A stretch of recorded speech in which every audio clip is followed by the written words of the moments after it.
Good evening, ladies and gentlemen, and thank you very much for joining us on another edition of Viewpoint on DBS Television. Once more, it is a pleasure being part of this program to educate you and of course sensitize you or bring out insight into some issues plaguing the society. And in today's edition we are going to be looking probably at the achievements or the challenges that President Paul Biya has been facing since he ascension to power on November 6th. And to talk about this, we are having with us as guest in the studio Barrister Tamfo Richard. He is a lawyer and a politician. Good evening to you, Barrister, and thank you very much for honoring our invitation. Good evening, Vanessa. Good evening to your numerous viewers. It's my pleasure to be here. I'm happy, and I hope that the topics which you just highlighted, I'm going to bring in my input so as to edify your viewers on the happenings of. Thank you very much for coming. Manga Venashus, you'll be accompanying us during the show. You're welcome. Thank you, Vanessa. Good evening, and good evening to our viewers. Let us take the first part of the show.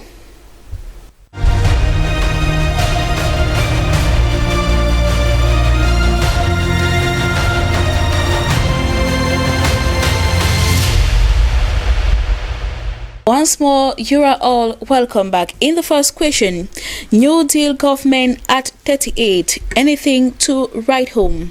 Manga Venashus, I will begin with you. Yes or no? Yes, Vanessa. Yes. Barrister? No. No.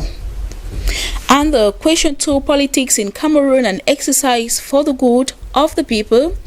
Barrister? Yes or no? No. No. Venantius? Yes, I share the same opinion. It is not for the good of the people. Not for the good of the people. Coming up next, let us have the debate.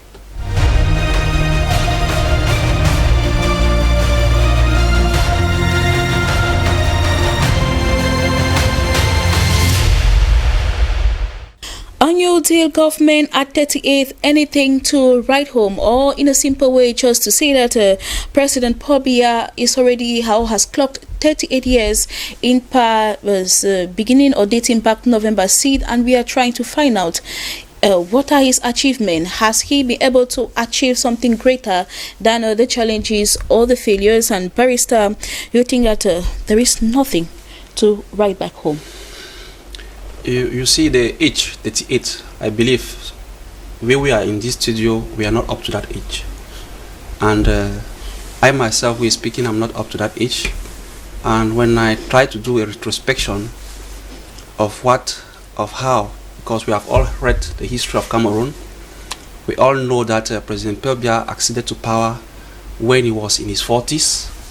And if you had to count 38 years, you still have a sad image of what Cameroon is today, because we are having all the ills that a country can have. When you look at the security situation, there is no place in Cameroon that is safe. When you look at the economic situation, you understand that we are instead going down. When you look at the industrial sector, we have pains in seeing that in Cameroon we cannot move on a railway. The air sector is deficient. The roads are not there. So even the basic necessity like water. I live at Lokpom. I've been for a week now without water. What can I take or what can I write home if not from sorrow and sadness? Because if at 38 years we are unable to have basic necessity like water, you cannot open a tap and you see water flowing. Light is a challenge. So a lot of things that when you try to sum them up together, to me, I instead have a sad page to write. I believe that 38 years is enough for someone who thought or who said that he loved his country. And if you have been at the helm of this country for up to 38 years, I don't still know what you still want to offer to Cameroonians. All right, Barrister, you talked of security challenges. When we talk of security challenges, at least for these 38 years, it's just recently that the country has been plagued by the Boko Haram insurgency in the far north region and the Anglophone crisis that just came in 4 years back. Yeah, when I talk about security, I talk about security globally. Before the Anglophone crisis, we had Boko Haram. and even up to now, we have not yet been able to settle it. We have, before the Boko Haram, we had other issues with Bakassi. So to tell you that the security situation as a whole is not standing, because we can only judge the security of Cameroonians from this moment. A good judgment that you can make objectively is that, okay, after 38 years, is a Cameroonian secured living in Cameroon? I think the answer to me is no, because the outbreak of the Anglophone crisis has instead aggravated the insecurity that we're living. At first, if we had to grade security maybe on a percentage rate, maybe in the very beginning of his mandate, we could say maybe Cameroon was at 70%. But today, Cameroon is 99% insecure. That's how I grade about security. That is how you think about it, and thinking that there is nothing to write back home. Thank you very much, Barrister, for your contribution. Mangavenashus Barrister has talked of security issues, economic recession, lack of industry, and wrote among other basic necessities. But you rather think that there is something that we should applaud. Yes, Vanessa, for this 38 years of the New Deal government, I think that when you look at it, no country has ever, no president ever comes to power without his own challenges to face, without his own challenges that await him. It is obvious. For 38 years that the New Deal government has been there are issues that we can talk about that they have succeeded in carrying through. If I just from 1982, let me skip right up to 1996.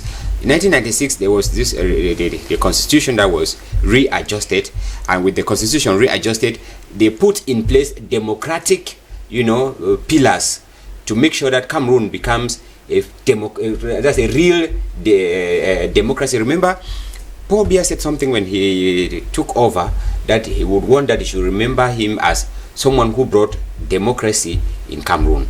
And that is why from 1986 with the constitution, you discover that they started talking about decentralization, although it took time. But then it had to take time, because it's not a concept that we just put it and start executing it. For 26 years, we still found difficulties executing it, because it needed time for people to become mature, in executing the policy of decentralization. That is why from that 1996 constitution, there was the Senate that was earmarked. There was the regional councils that were earmarked. All these, as we are talking, the Senate has been in place already in their second mandate. The regional councils will be coming up from the 6th of December. You see that there is an achievement that the New Deal government has stood by its word from 1996 constitutional amendment.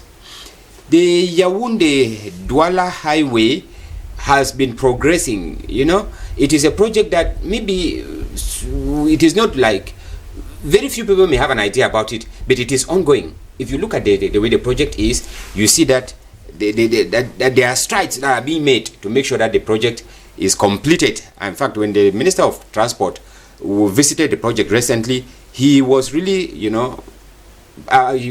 from what he said, he was positive about the progress of the project, which means we are certainly going to have a modern, double carriageway that will link Douala and Yaoundé in the near future. Which means it is within the New Deal regime.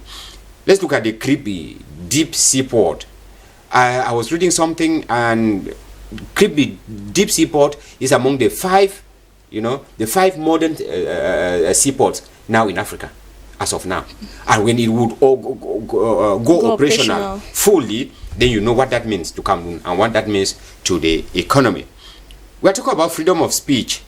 Before the New Deal government in 1982, Cameroon was what it is today. Cameroon was not what it is.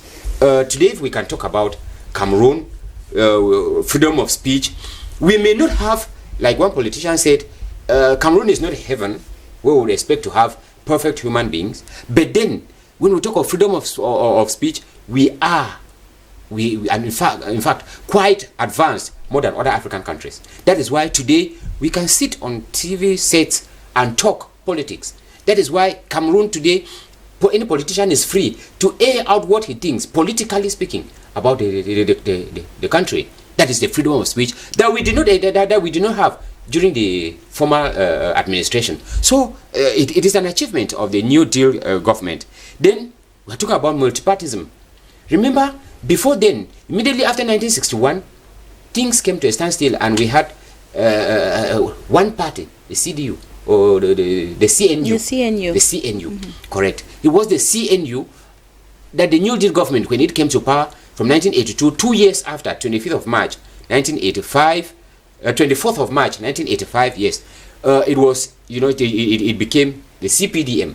1985, 5 years after other political parties started coming on. 1990, we had the win of multipartism in Cameroon. Till today, we have more than 200 parties that are existing in Cameroon. That is freedom of speech, freedom of, have that free will to you must not follow what the ruling party is saying. I think it is an achievement on the part of the New Deal government. And like I was saying, decentralization, we are in the process where we want to, transfer competencies from this, moved from a centralized system of government to a decentralized one, where the local administrator, the locally elected representatives of the people would have the opportunity to take decisions. I think that is an achievement.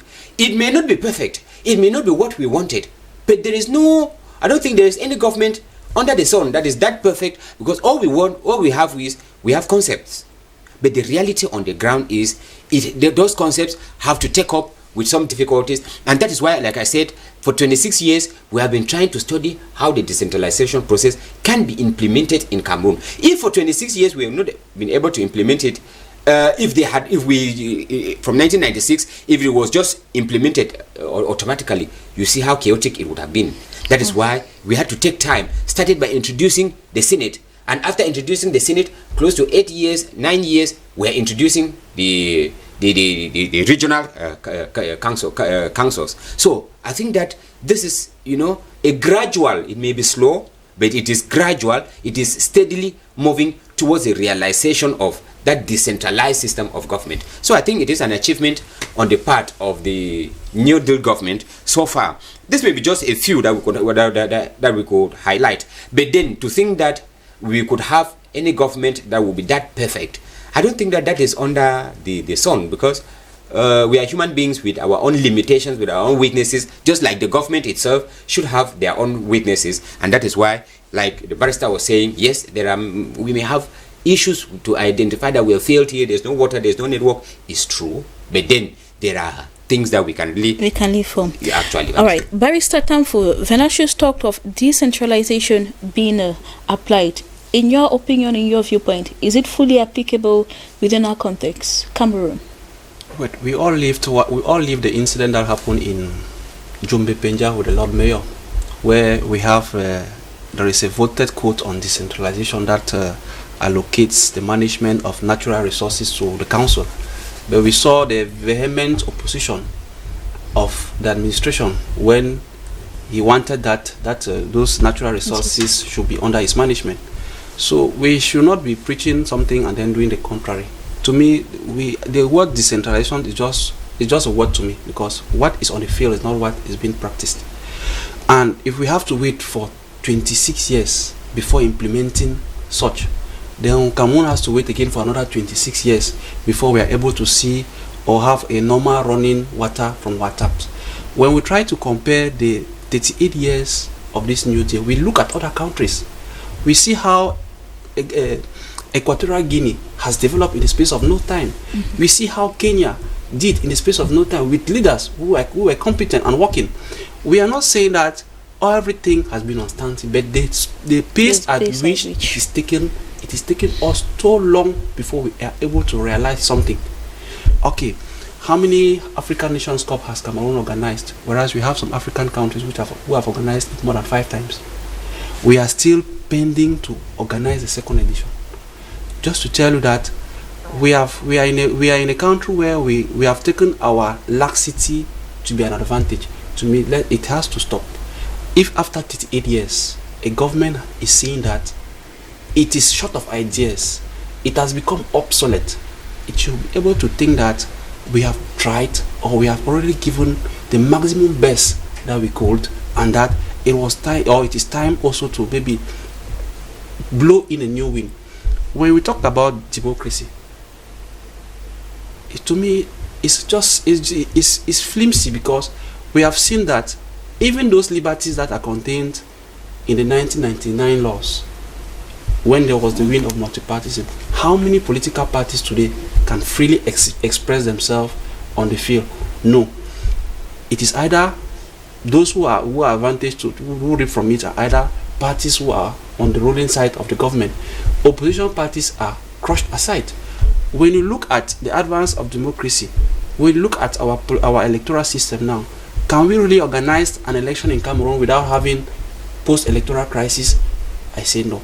So just to tell you that we say they want us to remember us that we are the one who has brought in democracy. To me, I see that's a word just to slip down Cameroonians. If actually he had brought democracy, we should be living the democracy. Cameroonians should be able to express themselves freely. Cameroonians should be able to give their own opinion to political events. You should not be they should not be intimidated for their own opinion. Even now in Cameroon, just for you to exercise your right of association, your right of manifestation is a problem. If you are not an alliance to the ruling government, you can't express. So to me, when I look down at these 38 years, to me, I don't see any clean pitch of the regime. It has taken too long to be able to implement what we have at hand, and it's already obsolete to me. It's already obsolete to you. Manga Yes, just 2 minutes. Vanessa, please, if I round up with this issue, it's true what the barrister is saying. It has taken too long, and that is what the government understood, that we need some formation.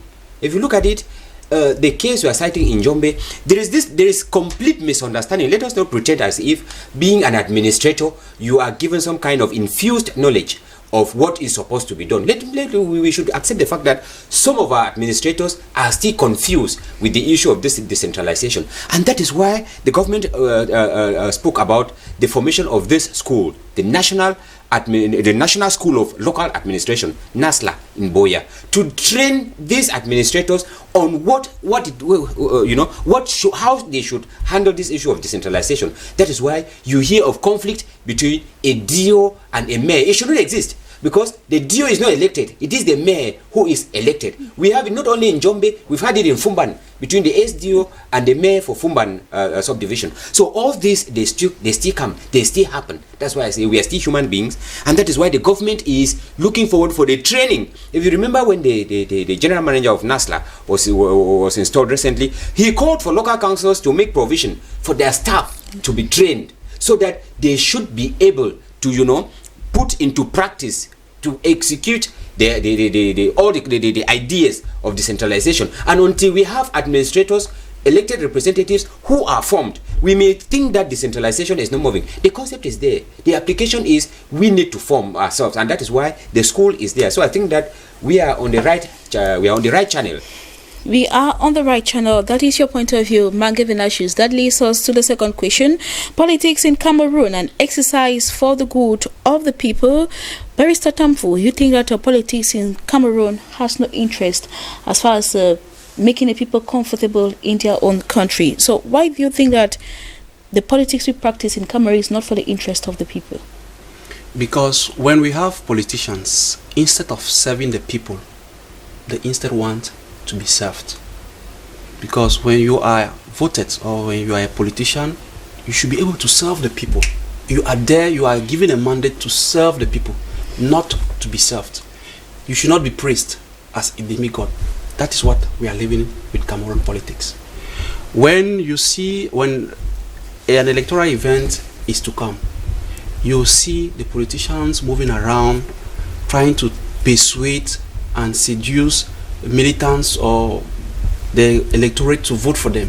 But once that is done, you see they sit on their high office and forget to realize or forget to put in place all what they have promised the local population. That's why I say politics in Cameroon is like people are doing politics in Cameroon just for their own personal interest, not for the general interest good of the people. So, and when you are in an environment where politics is being played that way, you see people have less interest in engaging into politics.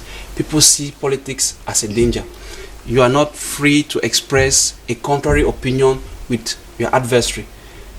You see, that's the difficulty. When I look at what politics being exercised in Cameroon, I don't see it to be doing any good to the people. I instead see it to be an instrument, an instrument of disfavor to the people. Disfavor. So what can be done to reverse the situation where politicians will be working with or at the back of their mind knowing that I'm working for these particular people, or the people who elected me to represent them? Yes, there should be some form of political education. People should be educated. They should be educated into politics. People should understand that you are taking the mandate of some people. You are there to represent them, and you are there to serve them, to serve their interests. I think if we educate our masses on the good aspects of politics, we can have a change of mindset. People should not be looking at political offices like an achievement in life. No, you are being voted in an office to serve the people and not to be served. Not to be served. Mangevena Shu, sir, you are equally thinking the same, that politics in Cameroon is not all for the good of the people. Yes, Vanessa, when we measure the political atmosphere of any country, you see it through elections. Because politics is not all about talking political issues, and when it comes to election, because any politician who has worries, who does not participate in election, has something wrong. Because when it talks about politics, elections, we cannot politicize if we don't go for elections. Because when you look at the political landscape in Cameroon, you will discover that just from the last, I want to take presidential election, I don't want to go to municipal and council election. From the last presidential election, they were not up to 4 million Cameroonians who voted, who participated. A country of more than 25 million, only about 4 million Cameroonians participated in an election. Elekam gave statistics that about 6 to 7 million Cameroonians have voted. Even at that, 7 million, we still have about 18, 19 million Cameroonians who are just, they are indifferent about the whole issue. Why is the greater majority of Cameroonians not concerned with elections? Is because if we say all those who were registered, they should vote the ruling party, it means all the others who have not participated, if they were to participate, then we will not talk of the ruling party staying in power for long. Because they will have to vote them if people were participating. But the impression that Cameroonian politicians give to the electorate is that you do not concern us. Like the barrister is saying, when it comes to campaign period, you find there's this word that I always hate when people use it, elite. You find these people, they call themselves elite. You find them in their villages. Every moment they are there. Immediately elections are over, they will go there after maybe 1 year or after 2 years. But once it was for vote, every week they are in the villages. Let's take the politicians who participate in elections. I remember one politician here was trying to cry out that politicians should struggle, come together and form a coalition. If Cameroonian politicians are out for the good of the masses, which means they want to topple the ruling regime, what does it take them? Because the ruling regime itself, let's say all those who are registered in Elekam, they are supposed to vote the ruling regime. We still have about 18 million Cameroonians who can vote. And if we put 18 million, it is the ruling regime times 2. Which means we, in one election, will vote them out. But the problem is, each politician wants to be a president. If we have 200 political parties in Cameroon and put all the political parties together, their president or their representatives, they will all tell you that I want to become a president. And it is that I want to that is making Cameroonian politics to be what it is today. If we were going to say that, no, this regime, you are not delivering the goods as they are complaining, okay, now we want to keep people aside and go in for fresh blood, then all of us should harness our forces and put out the regime. But in as much as we cannot harness our forces, the reason is simple, because of this egoistic tendency. Everybody wants to be the president. Everybody wants to be the leader. And every political party is the best. Instead of trying to come together and say, what should we do? How should we do to form a bloc, a strong bloc that can battle. In some democracies, I don't want to quote America because they will tell me that what happened recently in America is a betrayal to democracy. In America, we are talking of two parties, the Democrats and the Republicans. These are two parties that are going in for the interest of the people. They have the interest of the people at heart. Now, in Cameroon, we have more than 200 parties. Split the 25 million Cameroonians into 200 parties, and you see what that gives. And that is the strategy of the ruling party. So I think that if politicians in Cameroon can have just a bit of conscience for the masses, then the ruling party cannot be long on power, because if they come up, they will flush them out. But since we are all egoistic, that is the reason why we cannot speak in one voice. We cannot go out for one agenda. Each person has his own agenda. Each person has his own agenda. Some are politicians because they want to support the ruling parties. Some politicians are satellite parties of the ruling party. We all know that. So what is the purpose? The ruling party or the masses? So when we put them together and we go through election, because you tell me a political party during election says, I will give my vote. Why are you a political party? Don't give your vote to A or B. Go in for to join together and form one block against your opponent. Your opponent. Yes. Thank you very much, Mange Venatius. Barrister Sings, who have come to the end of what could be your closing words to Cameroonians when it will come to the next presidential elections as a politician. Yes, Cameroonians should see reason in doing politics.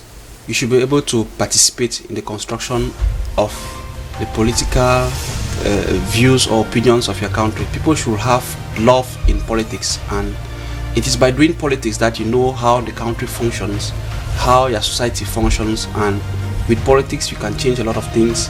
You can bring down the regime, you can position your ideas or to make advanced the society. So people should instead be encouraged in doing politics. People should be encouraged in doing politics. Barrister Tampo Richard, it has been a pleasure having you. Thank you very much for coming. The pleasure is all mine. Mange Venatius, hope to have you again tomorrow. Vanessa will be there. Ladies and gentlemen, this draws us to the end of the show. Thank you very much for your kind and keen attention. See you tomorrow. God willing, do stay blessed and have a blessed evening.